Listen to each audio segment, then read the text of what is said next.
Welcome back to Rochester Living with Mark Siwiec and Corey James Moran, brought to you by Elysian Homes by Mark Siwiec and Associates. This is episode 212. Mark, how are you? I'm good, bud. How you doing? You're surviving?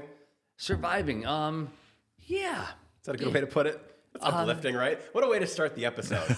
Well, all right. I'll say this: this week is much better than last week. Last week was really rough. Yeah. It was a rough week for me.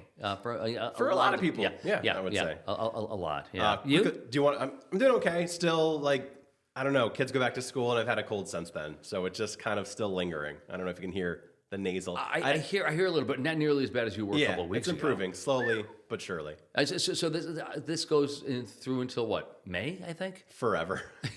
Well, it feels like forever. You're stuck if you've got little kids. It is a forever proposition. 6, soon to be 4 and 1. So yeah. Oh my God. In the midst. Would you like to introduce our guest? Yeah. Actually, Really thank quick. you for that privilege. Yeah. So our guest today is a dear friend of mine going back decades. Ever. Yeah. As long as I've been sick, you guys have been friends. Longer, actually, I think. And I'm going to get some of this wrong because we've known each other for so long that I don't know him professionally. But Rick Dollinger is our guest. And Rick, before you originally started out, I think, as a journalist. I did. I was a newspaper reporter when I started, way back when, before going to law school and then doing other things. Yeah, and so I got to know you, I think, back in the mid-'80s, right? When Fran Weisberg was chair of the Democratic Party. And you, I think, were you in county legislature back then? I was elected to the county legislature in '87 when Tom Fry was elected county executive, and then I did a stint there for 5 years, and then went to the state senate for a decade. Yeah, you were a little bit more than a decade. So you were a senator for quite a while. I was, and then you found yourself in the state Supreme Court for a bit of time. I did. I was an acting Supreme Court judge and a member of the Court of Claims for 13 years. So I've had a great career. You have had a great career, and you and I have always been aligned. I don't know if there's ever an issue that has come up politically that you and I have had a disagreement on. You were just... I don't think so. I mean, we've worked together on campaigns. We've promoted candidates right out of the same cloth. But more importantly, done a whole bunch. We've had a number of great meals through the decades. And Absolutely. That's what's most important. So I'm thrilled. And actually, one of the reasons I'm really thrilled to have Rick is because, as I was saying to him the other day on the phone, trying to cajole him to join us, I honestly think that every time, I always love having dinner with Rick because the conversation is always fascinating. Rick has interesting insights. He's incredibly intelligent. And so I'm really looking forward to some of what it is that we're going to be talking about in this episode. Well, especially considering your initial journalism background, we'll be tackling free speech. Absolutely. It's right up my alley. Before that, jump to some real estate real quick. Sure, let's do it, bud. Let's get the updates. We are over the 600 mark for single-family active listings in Monroe County. Yeah, I did see 566 to 612 right now. There Highest was of the year. Surge. There was a surge of new listings that came on the market for sale. Surge. I'm speaking Comparatively relatively. speaking. Yes, exactly, exactly. Yeah. So there has been a surge, but again, as we've said, any number of times the past few weeks, it's a combination of new properties coming on the market for sale and those properties that are on the market remaining on the market for a little bit longer. Yeah, 6 county region, there was 1043 last episode. We're up to 1092 right now, so a little jump there as well. Under contract and pending, the past couple of episodes, we've seen those numbers actually go down. Now a reversal of that, they're back up again a little bit. Monroe County was 1094. Last week we're up to 1097 now. 6 county region, it was 1692, up to 1694 now. Although there was it a Redfin study that came out, Mark? I know you sent this to me. That the average days on market is still 8 days for Rochester, right, which still puts us towards, I think, top 5 in the country. Yeah. Wow. Us in Syracuse. Yeah, it really is remarkable, but it's still a difficult market. It's become even more difficult over the course of the past few weeks. Well, difficult for buyers and sellers now. When you talk about the 8 days, you're talking about from the day it's listed to Correct. the day it has a contract. Yes. Wow. Until it goes under contract, yeah. 1 week and a day. Yeah. Well, that's astounding. And that's been the case for quite a long while. And you go back, a couple of years, and we've been in the top 5, top 10. And it's one of the reasons why it is, Rick, that we are also the number one community in the country any number of times in the past few years in terms of the number of properties that are selling above list price with multiple offers. 67.7% of all properties are selling with multiple offers above list price. And over the summer, it got to 80% of all homes in this community selling above list price. Yeah. Wow. Insane. Really incredible. Hot market. It doesn't get any hotter than that. I don't know. Well, it's cooled a little the last month or so, I would say. Well, and I think we should dive into it a little bit. The buyer disengagement, because I've been having conversations with a lot of agents, and they're feeling the same kind of things that I'm feeling, that buyers just aren't as active as they were. They're not as aggressive as they were. And I mean, there could be a lot of factors that attribute to that. But I think the one common thing that we've all kind of agreed on is the fear that's out there based on what's happening, I mean, in the globe, but, certainly what's happening in the country. Yeah. Our domestic political situation is not helping things.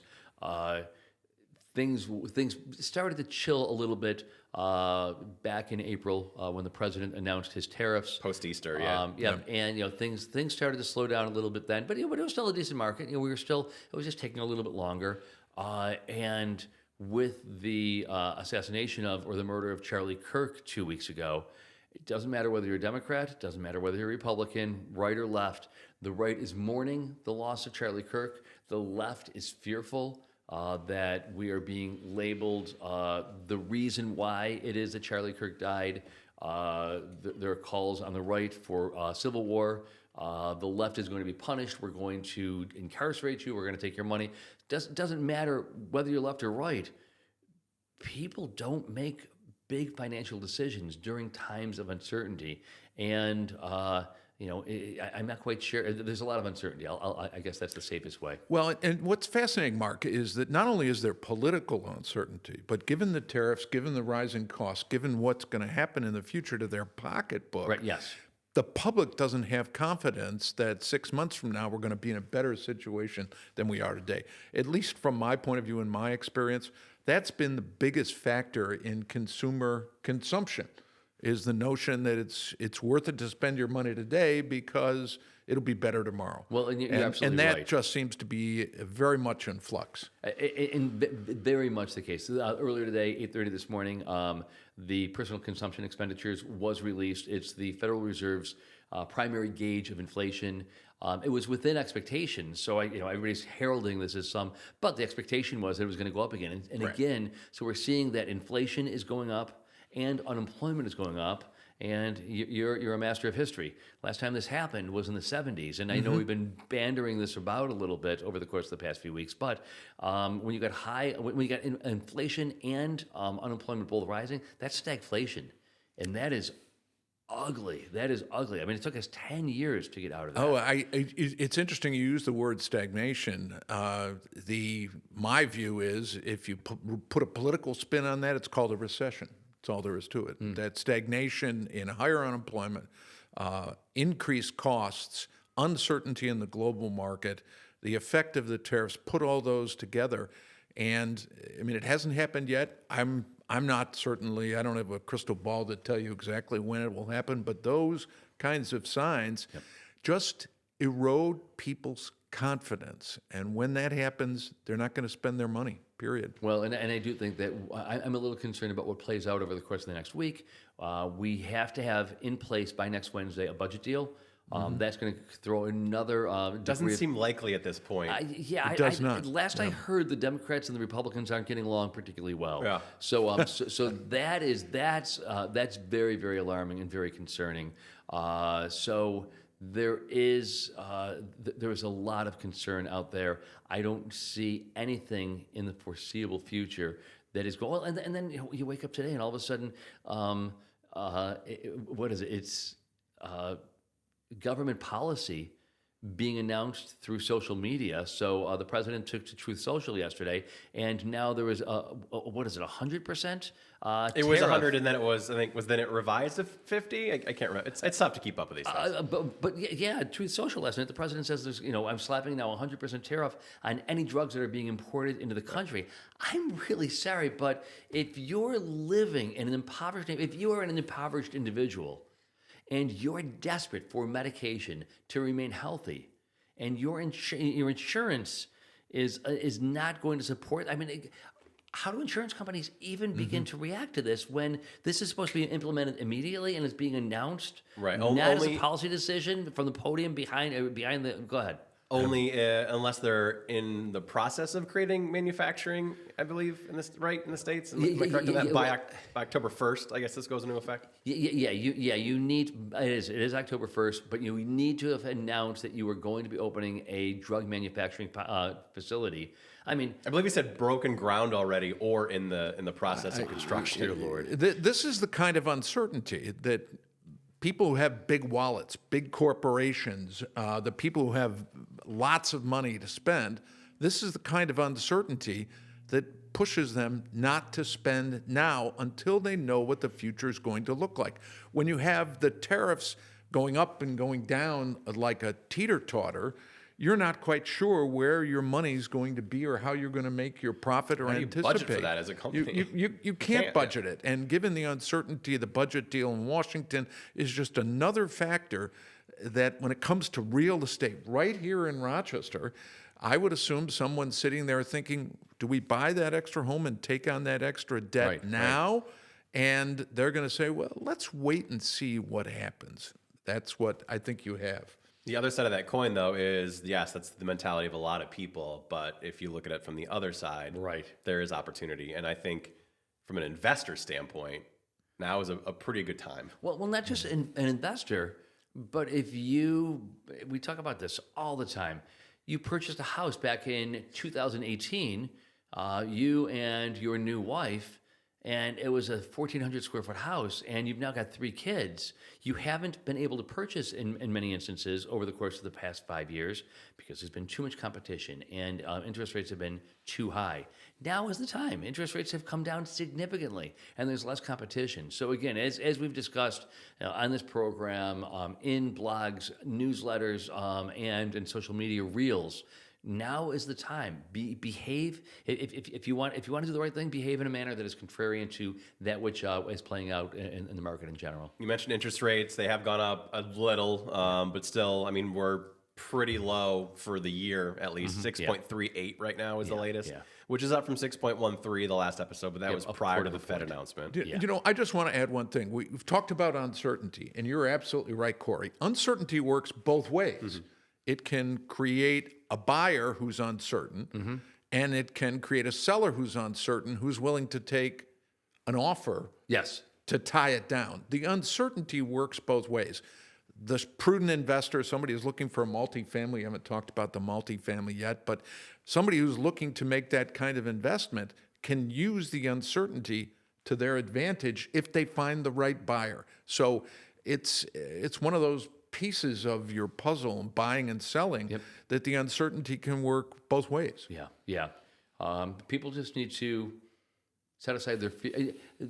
Again, the savvy buyer, the savvy seller, they need to set aside their fear. They need to go ahead and investigate. Wait a second. Do you know what they need to do? They need to call Elysian Homes and talk to Mark Siwiec. That's what they need called to do. Well, no, seriously, they need to talk to an expert, someone who knows the field.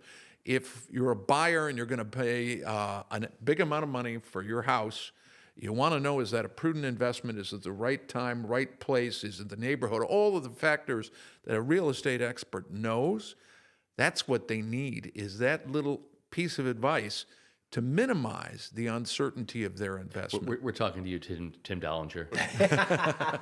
Called out directly. Yes, that's my son who's in that business. But I do think that that's where an expert, from my point of view, both as a lawyer, a judge, and all the things that I've done, you use experts to minimize the uncertainty in those kinds of big decisions. You guys are in that business. You guys have been in it. Mark's at the top of that profession. That's what people need to do. Well, just a quick thought on the multifamily too. I think there's more opportunity now for investors because we have seen more of a trend of people buying these to actually live in them and kind of house hack is the term. With the buyer uncertainty that's out there, I think there's more of those types of people that might be a little less gung-ho about moving forward than an actual investor. So maybe a little less competition.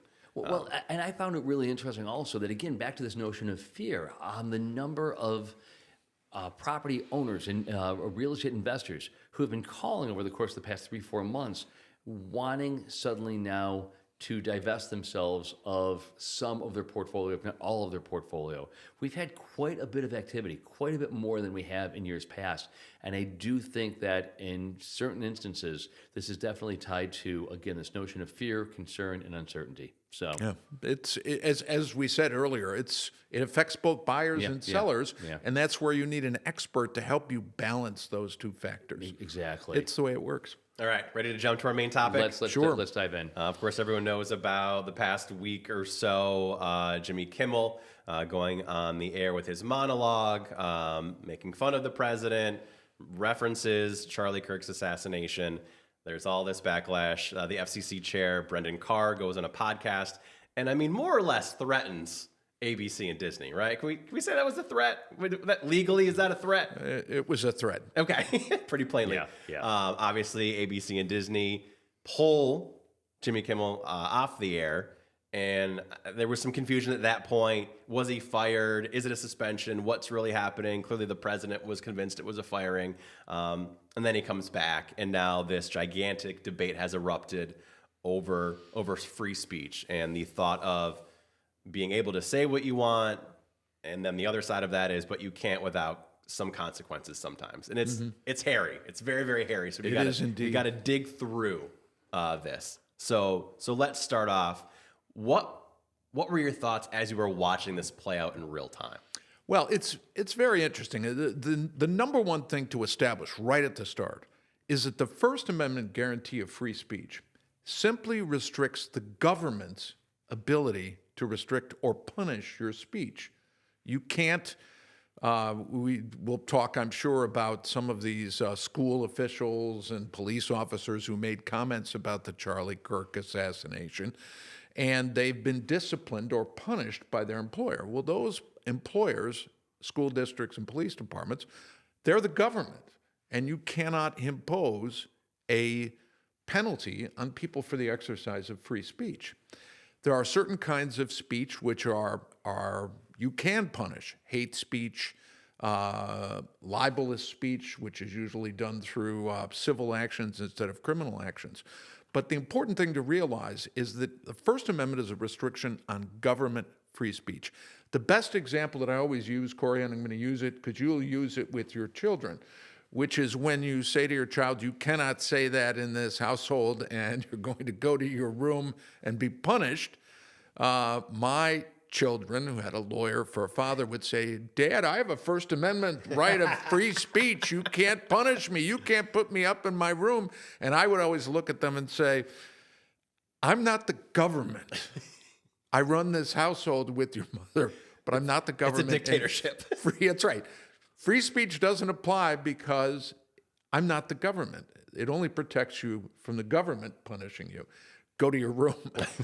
And fortunately, my wife would back me in those decisions. I'm never quite sure I had the authority myself, but Marilyn backed me. The point of all this is when you get to the issue of Jimmy Kimmel and Jimmy Kimmel's employment by ABC, and the question you ask is, can ABC restrict Jimmy Kimmel's First Amendment right?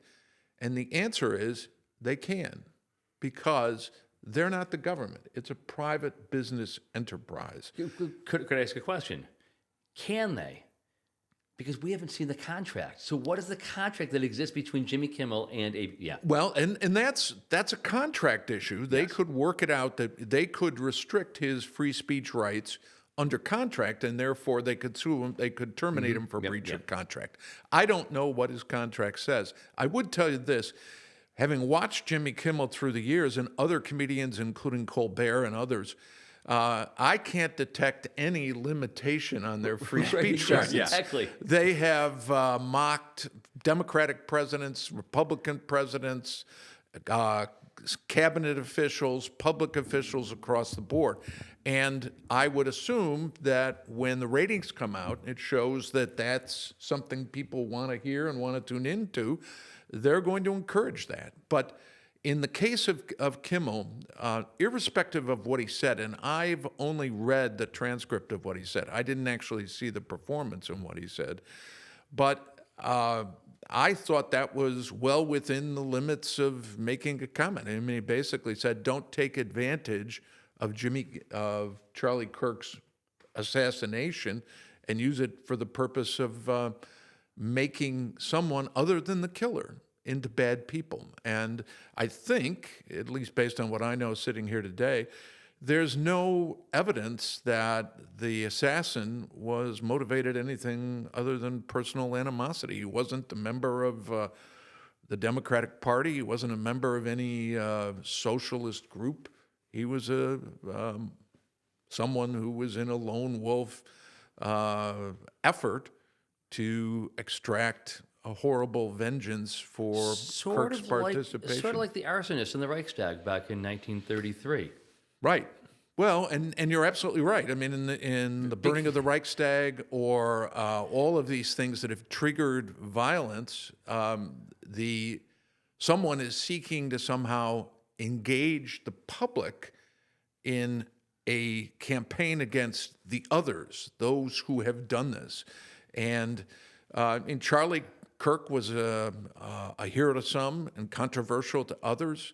I never really followed him closely, so I can't comment on it. But the bottom line is, when you seek to exploit a terrible tragedy, it seems to me you got to be damn careful.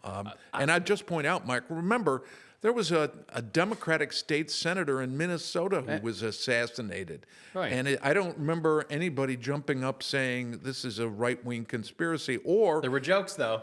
There were jokes that were flying around. Well, there absolutely. were jokes flying around, but Governor Shapiro in Pennsylvania. You've got Nancy Pelosi's husband. It goes on and on. But I want to go back to the Reichstag for just a moment. The reason I bring that up is because it was one lone individual, and Hitler took that one individual, and suddenly it wasn't one person. It was the entire Correct. Communist Party, and the parallels are chilling.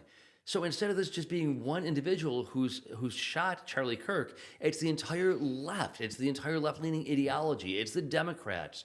And so it's chilling from my perspective that we're seeing history repeat itself. Oh, I agree. And the other thing is, just take a couple things the president has said in the last 2 weeks.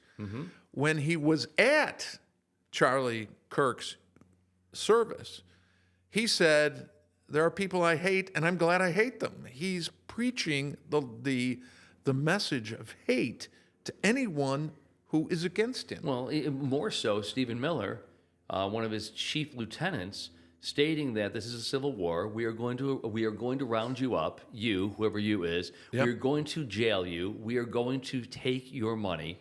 Who is this you? Well, these are the others. These are the ways that you build when your politics, your underlying economy is in question, when your international standing's under attack. What you do to fortify your politics is you go after your internal enemies.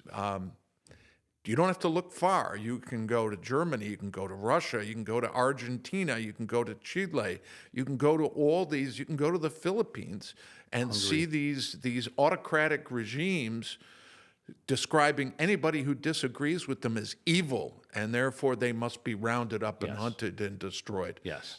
This is the first time in my life I've ever heard that rhetoric in the United States. Yeah. In the Nixon era, he had an enemies list, but he didn't walk out and say, everybody who disagrees with me is the enemy and deserves to be destroyed. Well, the sweeping generalizations, right? That's Correct. what's scary. I mean, whenever that happens, danger follows. Yes. Absolutely, because, and this is just a factor, movements include the leaders and the followers. And there are followers who don't have the same moral principles as the leaders. So when you're preaching violence as your message, someone says, well, that means I can pick up a gun and go out and shoot anybody I can. And the leadership says, oh, that's not what I meant. And we talked about these things. But the leadership has to be sensitive to the notion that the movement includes not only the leaders at the top, but it includes the followers who are taking their words verbatim as an incitement to violence. One of the interesting things about the hate speech discussion is that's the one thing that the United States and the Constitution has always said. You can punish hate speech. If hate speech is designed to promote violence, you can punish it. For example, it's still against the law in the United States to say, I'm going to shoot the president. You can't say it. It's an incitement to violence. And those things are still prohibited. We have to have a world in which you can say, I completely disagree with the president, but you can't go out and saying, let's shoot the president. It's just that is the kind of incitement to violence that is, in my opinion, a form of hate speech that ought to be punished, whether it comes from Stephen Miller, whether it comes from Donald Trump. I don't care who it comes from.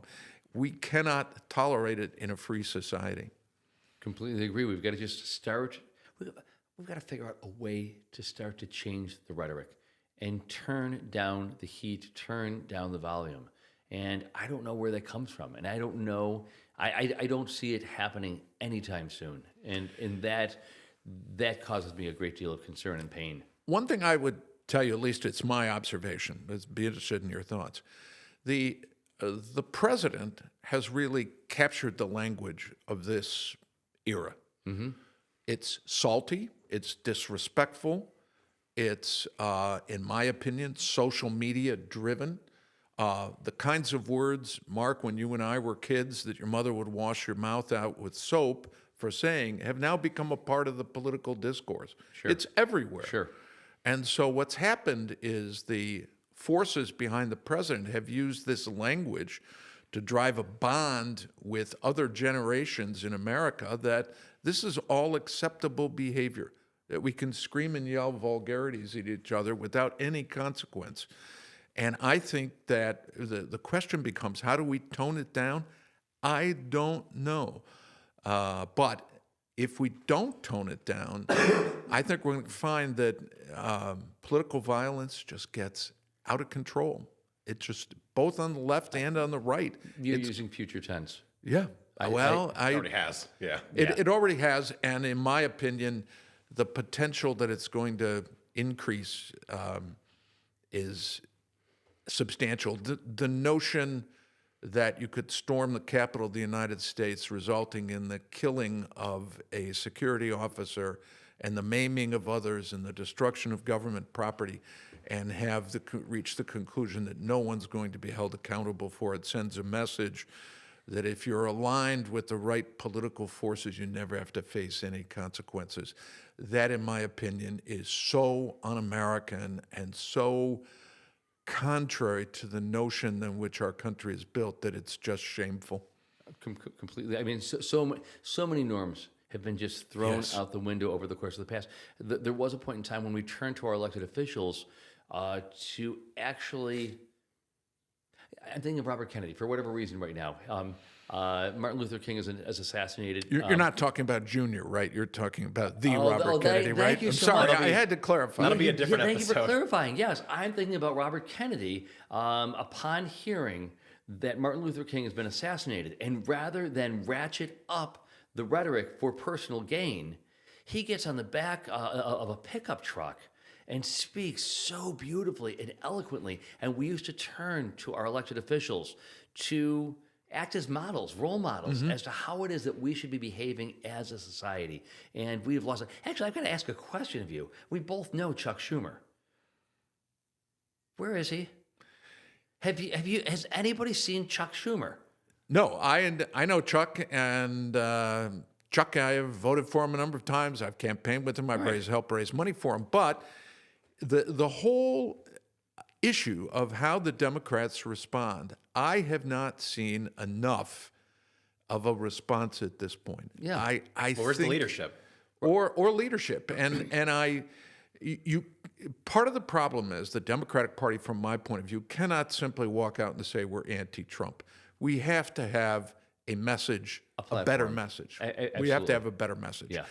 I think what they're all hoping for is the combination of the tariffs will drive up inflation. The loss of health care under the big, beautiful bill will be substantial, and people will start complaining. But I just think... Unfortunately, the provisions of the big, beautiful bill don't kick in until after the midterm elections. Right. Well, and it's too late at that point in time. Correct. And at that point, we may have to live with even a bigger Republican majority. I don't think that's going to happen. I think that the combination of the president's behavior and the threats posed by the big, beautiful bill are going to be enough to sway the country to vote Democratic and elect That's terrific. a House majority. I hope you're right. I just hope that those votes...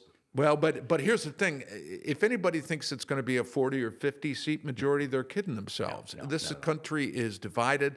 The reapportionment issues, which are very much on the table, Texas, California, other places, the consequence of that is that at best it will be a slim Democratic majority. And then the question becomes, can you hold the majority together in the face of the president's threats? I don't know. I've got a question.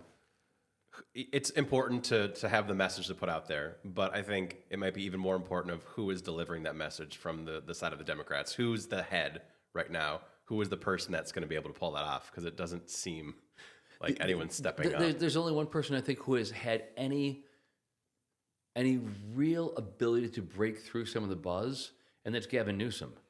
I think that he's Jasmine Crockett's a firecracker. I mean, love her, but her audience is fairly small. I think that given his personal wealth, given his campaign war chest, et cetera, I think that Gavin Newsom, but he doesn't speak to all Democrats, and he doesn't speak for all Democrats, and he's currently and only the governor of the state of California. There's nobody, I believe, who has that national stage. Well, I agree with that. And I think there are a series of potentially very good candidates. Governor Shapiro from Pennsylvania, Pritzker from Illinois. These are outspoken opponents of the president. The difficulty is, and I agree with you, they don't have a national stage that they've played to thus far. The other thing is, I think if you look at Newsom's most recent declarations on a whole bunch of issues, he seems to be trying to move into the center to see if he can be the centrist kind of candidate. The case with anybody who's right, because if you're going to win the next presidential election, you can't just run as the anti-Trump. You have to have a middle states election campaign that can win. And I'll just offer one other assessment. The Democratic Party's performance in the last 10 years on the presidential level and the national level has been abysmal. Hillary Clinton was not a good candidate. She did not run a good campaign. She let Trump steal that election. Joe Biden wins by a whisker. Trump says, prevent the steal. He's the guy who was trying to steal the 2020 election, and we didn't stand up and accuse him of stealing it. And then the whole Biden failure to recognize his difficulties in handing the nomination to Kamala Harris, I think, was a travesty. Joe Biden should have come to that conclusion a year and a half earlier and let the primaries work out who the best Democratic candidate would be. And I believe that the candidate that came out of the primaries would have been more of a centrist and would have beaten Trump in the election. I'll ask Mark my favorite question in the 2024 election. Based on your political skill, if you were a Republican running for president, where would you want your Democratic opponent to come from? What's the one place in America most symbolized by the faults of the Democratic Party and the difficulty to deal with a whole host of urban and other We got issues? two options, New York City or San Francisco. Where did we nominate our candidate for president in 2024 from? I think perhaps California. San Francisco, Yes, specifically California. San Francisco. My point is we ended up with a candidate who ran from a base that is in the most liberal, progressive, however you want to describe it, major city in America. We almost fell into a trap of our opponents being able to say, are you going to really elect somebody who's from San Francisco, California, to be the president of the United States. Well, it's almost like 68 in Chicago. I mean, right? Correct. Yeah. I mean, like, great. Let's just let's just go ahead and have it in a city in which there's going to be these mass riots. Et cetera, so. Right, and we're going to have Mayor Daley at the point saying, "Go out and shoot them all." I mean, it was chaos. But I think that I use a football analogy. In my opinion, over the course of the last 3 presidential elections, we have fumbled the ball. That's all there is to it. I'm so glad you said that, because I think that, yes, there is lots of fault, plenty of fault, to be placed at the feet of Donald Trump and the Republican Party. Mm-hmm. But that's not in any way meant to exonerate the Democratic Party and the faults of the Democratic Party and the absence of any credible opposition. And frankly, in the years leading up to, I mean, I do understand some of the concerns that many grassroots Americans living in Peoria, living in rural America, having concerns about how it is that they're supposed to feel and how it is they've been demonized for feeling in a particular way. I do think there are some issues. And I do too, and I think that's where in the party politics, as a lifelong Democrat, we lost the working class guys and women, and it just we did not have a powerful enough message geared to how we were going to improve their lives, and under those circumstances, and it's interesting, it ties back in with something we talked about, the uncertainty of the real estate market. If you're uncertain about where your future lies, that uncertainty usually means that you're not going to vote for the incumbent and their party. Mm-hmm. You're going to take a chance on somebody else. Yeah. And I think Trump gave them a pitch that said, I can make your life better. We'll lower the price of groceries. We're going to lower the price of this. We're going to create more jobs. That's what people want to hear. So in other words, I think the Democrats, the policy moving forward should be just to lie through their teeth about policy positions, because it seems to have worked for Donald Trump at least on 2 elections so far. Well, he's been believable to some, not to me, but but to enough, yeah. To enough, you're right. Yeah, and to that, not a plurality of voters, but to enough who are going to help secure that the electoral map. Correct. But let me just go back to one thing. It's the question of speech. When the speech from the president is so coarse, when he sits in the United Nations and says to everybody, we're a great nation, you're all going to hell, I wonder how we change the language that's used in politics in America today. Do we get back to values-based language? I thought it was fascinating. Charlie Kirk's widow says it should be more about love and less about hate. And then Donald Trump stands up and says, no, hate's a good thing. I hate my enemies and I'm going to continue to hate them. I just wonder, how do we change that coarse language? By example. By example, I agree. And we just need de Tocqueville. We enjoy the elected officials that we what is it, de Tocqueville? We enjoy the government that we deserve. Right. That's what he said. We enjoy the government we deserve. So if we're holding our elected officials to a standard down here, but we want them up there, you know what? We need to change the standard by which, and we have to be more engaged civically. We have to actually spend. And how is it that somebody with 3 kids working 2 jobs is going to actually be able to sit down and understand the subtlety and the nuance of a policy position paper? And people, I get it. They have 30 seconds, so they're going to be swayed by the TikTok reel or the Instagram reel. They don't have hours to, nor do they care in the way that you and I, pouring hours like reading through policy and position papers. So, Corey. 2 questions. Since the Civil War, I think without question, is this the most divisive time politically in American history? And I have a follow-up.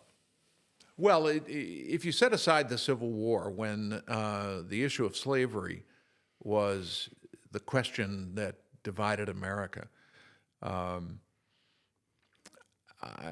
there were clearly times in the progressive era in the early part of the 20th century when immigration and women's rights and the right of suffrage, when Woodrow Wilson, of all people, decided to go after the Red Scare, and J. Edgar Hoover was at the front. I think that was a scary time. I think the McCarthy era was a scary time. But as far as political divisiveness goes, I would think that this may be the most divisive time since the Civil War.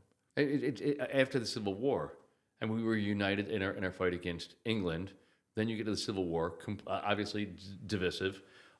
Nothing in our history has compared to what is playing out now, other than the Civil War. Well, but what's interesting about that is the division, in my opinion, is created by the chief executive. Mm-hmm. He's happy to live in a divided country. He's happy to have a divisive ethos in American politics and life. So when the division is warmly embraced at the top, it's hard to argue that there's some other mode out there. Follow up. I was going to say, what do you think? I agree with everything you guys are saying. Follow-up question. Midterms next year. The temperature's already here. Where's it going to go? It's going to go up. Almost certainly, right? I think it goes up. I actually am sort of fascinated to see what happens in the next 8 months. The Trump administration has fired every arrow in their quiver that they've had, the immigration issues, the tariffs, and all the rest of that. And I will be fascinated to see what the next level of presidential initiatives are. I worry, as I think Mark does, that it will involve potentially violence and intimidation directed at all kinds of people as the next level. And the question becomes, how does the public generally react that way? I'm somewhat heartened by, there have been a couple of stories that have come out about the immigrant who works in a small town who gets raided by ICE and put in detention, and suddenly everybody in the community realizes, well, he was a good guy. He was a utility guy. He worked, did yard work for a whole bunch of people. I guess my question is, do those kinds of stories proliferate, and do we have a sense that we've overreacted in so many ways, whether it's tariffs, whether it's going after people on the political side, or whether it's immigrants? It's really a question of, does the public come to a different awareness about how you've got 2,000 people in Wabash, and you've got another like 1,200 people in, I don't know, Enid, in these tiny little places. Or let's say it's there's just not enough. There's just not enough mass. So I just don't think that we're going to see the uprising that you're hoping for. And I definitely am concerned. I definitely am worried about not only a rising temperature. I'm concerned about arrests, people being rounded up, arrested, enemies of the state, executive orders. And all he needs to do is just get... Listen, so much of what's gone on over the course of the past 8 months, whether you're a law firm, a university, whether you're Paramount or the New York Times, ABC, Disney, on and on, it's all about intimidation and causing people to cower and behave in a particular different way. Well, as soon as they start rounding people up, and and listen, I know that there are people who are listening to this who are going to say, oh my God, that's histrionic. I'm sorry, but like everything we've been saying, 2016 to 2020, and then January of this year to now, has ultimately played out in exactly the way that we assumed that it was going to. So when I say that I'm concerned that people are going to be intimidated and cowered into behaving in a particular manner that is going to suppress votes, I would tell you this. I mean, we saw it yesterday. James Comey, the former director of the FBI, is indicted in the Eastern District of Virginia by a new U.S. attorney. And the reason why they appointed a new U.S. attorney is because the old U.S. attorney looked at the facts and said there's no basis to issue an indictment. That is a political prosecution. That's the kind of thing, when it happened in Guatemala, or it happened in Chile, or it happened in Argentina or Brazil in the old days. Those were the kinds of things that America stood up and said, this is purely political retribution. This is what dictators do. It's happening right here. And Mark, I wish I could tell you that I have a faith in the American people that it's going to stop. I don't believe it will. I think it's a pattern of retribution that's going to continue. And I agree with you. I don't know when everybody stands up and said, that's it. We're not going to do it anymore. They started to the other day. Yeah, I was going to say, do you think anyone from the right starts to speak up? I mean, we saw it a little bit with the free speech issue of all people. Ted Cruz Right.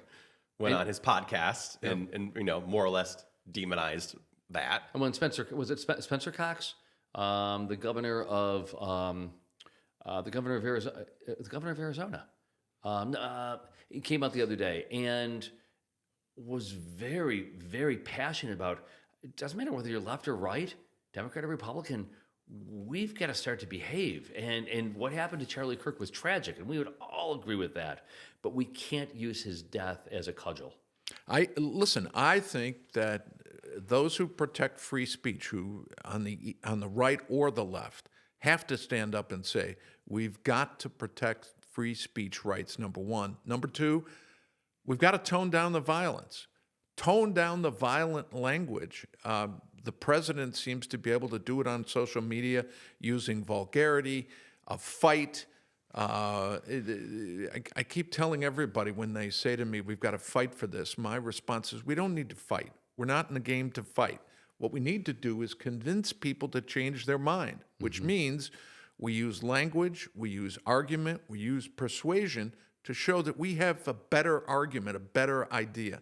This notion that we're going to go out and fight, in my opinion, is part of the underlying language that is just too incendiary. Well, two things. One, Spencer Cox, governor of Utah. So I misspoke a moment Oh yeah, ago. that's right. Phenomenal. Like, we need more. We need more Spencer Coxes in the United States right now. Two, the fight that you just referenced. We can't go out and fight. I say that there is some form of fight. I think protest.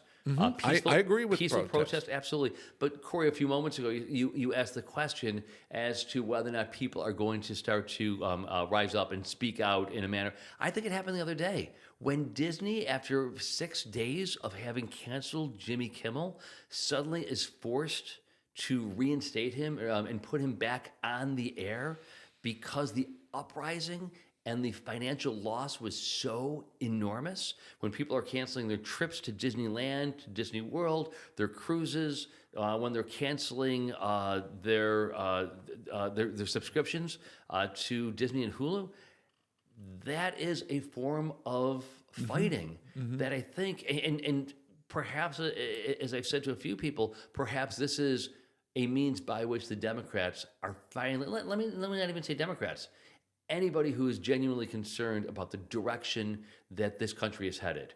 If people are concerned about the infringement of free speech, then perhaps this is the means by which people are starting to find their voice, and that they're starting to rise up and say, you know what? I don't have a gun. I don't own a gun, but I've got a pocketbook. And I am not going to take my dollars and allow Bob Iger to go ahead and take Jimmy Kimmel off the air, because that just leads to another form of suppression. And what immediately comes to mind when you mention that, of course, is the bus boycott in the South when Selma, Alabama. I mean, that's the ways the civil rights movement got started, by hitting the municipal transportation company in the pocketbook by saying we're not going to pay to ride on buses that are segregated. And that's how it started. All of them just like leaving their house 45 minutes an hour and 15 minutes an hour and a half early to walk to work. And these are people who are already working very, very, very hard. Correct. But they came to an understanding that if they wanted to be respected, if they wanted to have a better life for themselves and their progeny, that's the kind of protest that you need.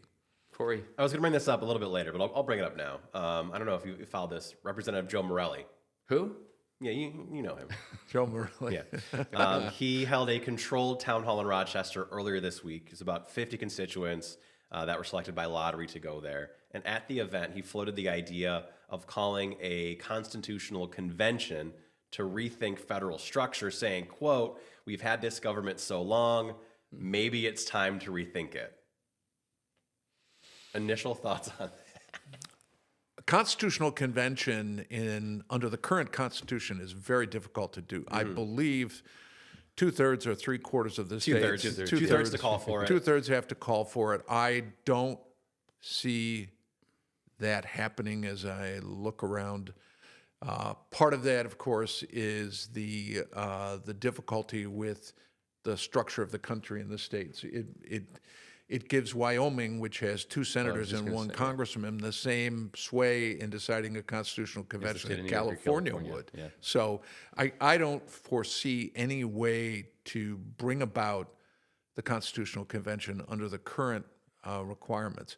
I do think that, and again, the difficulty is a constitutional amendment needs 3/4 of the states to be enacted. That, in my opinion, is an even more difficult struggle. I just don't see it. What is it that people are going to be voting on? I mean, yes, we're going to have a constitutional convention. I just think perhaps, and I hate to say this because I think it just creates more controversy and more animosity and more hatred. And we both love Joe. I mean, you started you're very close with Joe. Very close to Joe, and I think he's searching for an idea. The problem is the practical hurdles to get over to have a constitutional convention are monumental. And the other problem, of course, is I'm not sure how the delegations to the Constitutional Convention are formulated, but in my opinion, there's a significant risk that if you had one, if you finally got the gumption to get it all together, it wouldn't be dominated by people who are looking to change government for the better, but changing it for the worse. True. And so you don't have the ability to structure what it will finally do. And I think that's a real concern. The fact it's even being thrown out there, that was a little troubling. Well, I think he realizes that, and there is some significant justification for the structure of government. The notion that all the states have the same electoral power. I mean, I think someone described it, for every 200,000 people in Wyoming, they get 1 vote in the Electoral College. In California, for every 780,000 people, they get 1 electoral vote. Yeah. So we really haven't, in the election of our president, we have given smaller states an enormous ability to control the agenda. I did a study once because I was concerned about how you overcome the filibuster in the Senate, which requires 60 votes to overcome the filibuster. The 20 smallest states who have 40 votes in the Senate, what percentage of the United States population do those 20 states have? Oh, I'm going to say 8. 10. Yeah, I was going to say 12 to 15. The answer is 11%, which means that 11% of the people's elected representatives can prevent the United States Senate from passing any piece of legislation under the filibuster. Listen, God loves... It gives a little tiny portion of the public the ability to tell the other 89% about what they're going to do and how the country's going to function, which is why, from my point of view, the government we've created is inherently very conservative, because it's just, you've got a small group that's able to hold its breath and stymie the wishes of the other 89%. Well, listen, I mean, we can all celebrate the success of James Madison and Company, that this great experiment has lasted for 250 years.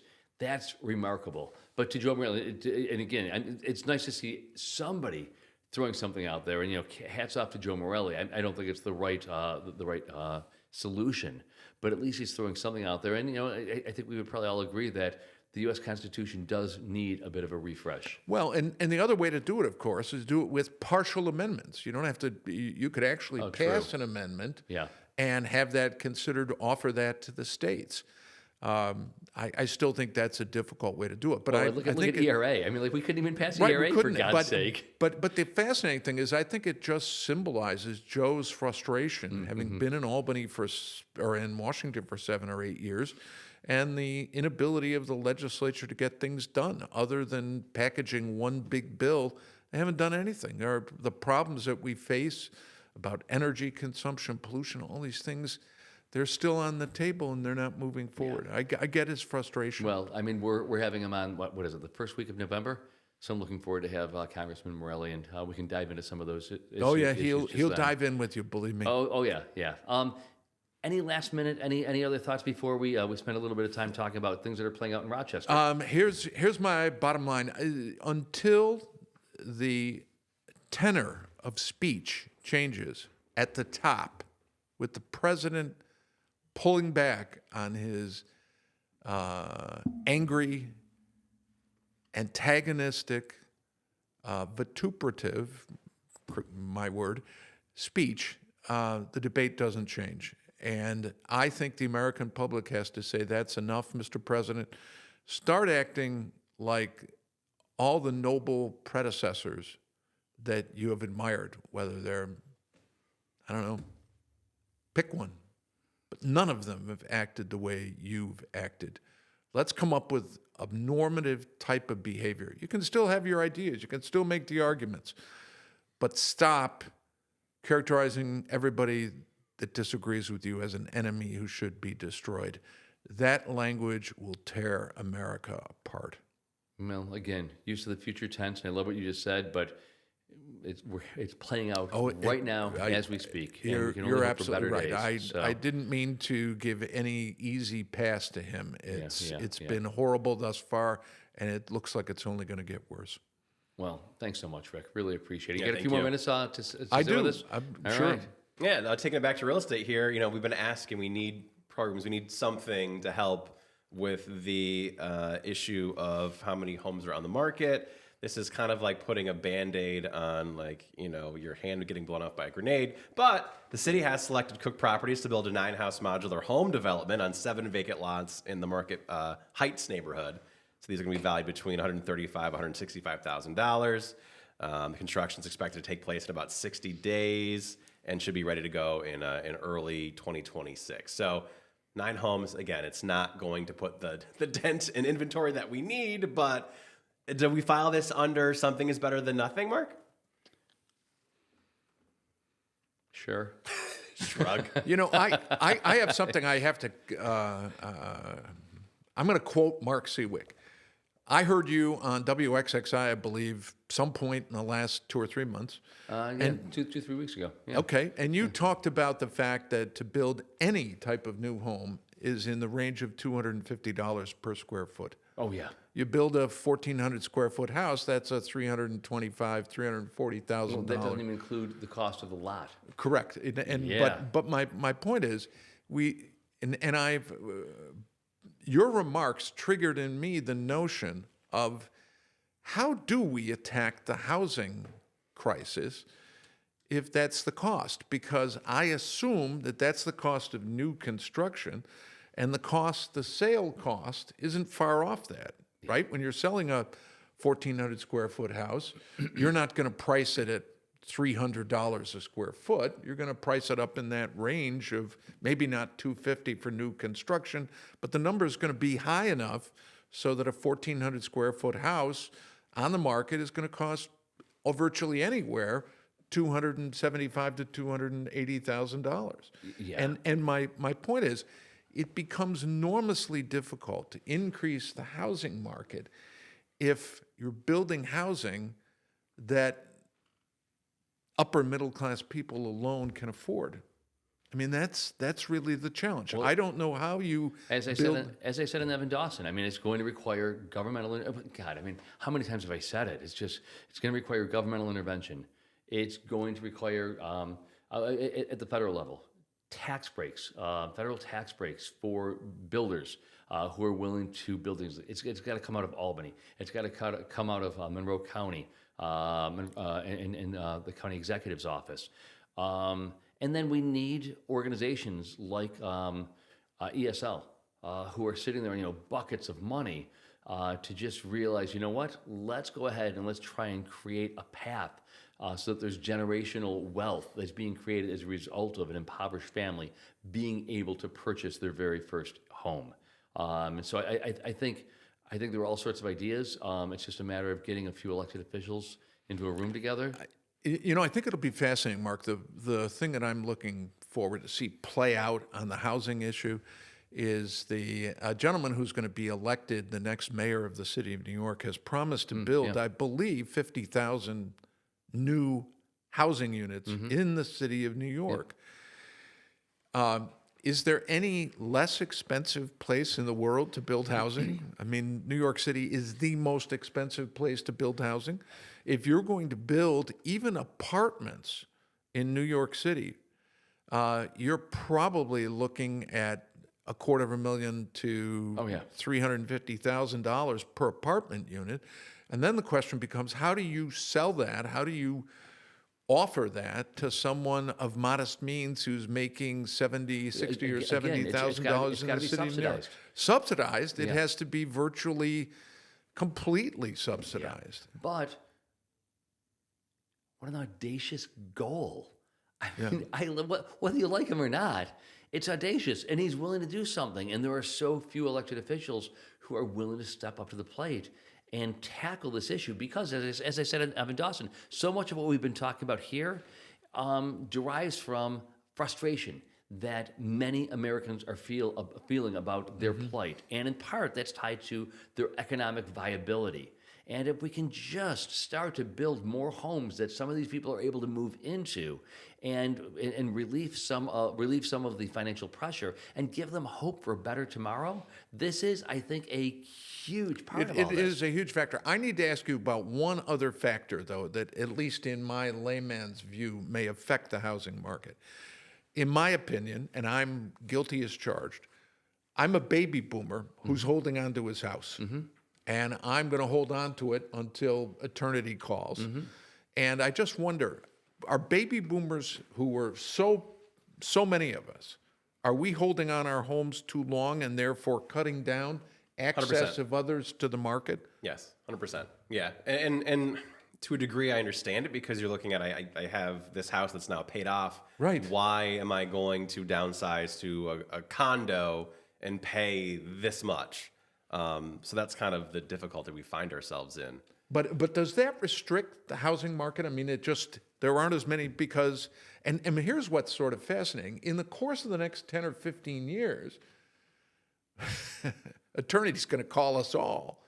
And those houses could all of a sudden start being available on the market. And it made the... Well, yes, which is fantastic. But so will the needs of those who are rising through the ranks and suddenly need. So if there are X number of people who need a house today, it's going to be X plus with the passing of time. Or the amount of houses that are going to stay within the family. Yeah. If you're a first-time home buyer that can't get one, well, guess what? Now your parents' house is your house. I think we're going to see a lot of that as well, unfortunately. Well, I think you'll see that as one of the spouses dies too, where, mom is still in the house and the question is, my son and my daughter and their family doesn't have a house.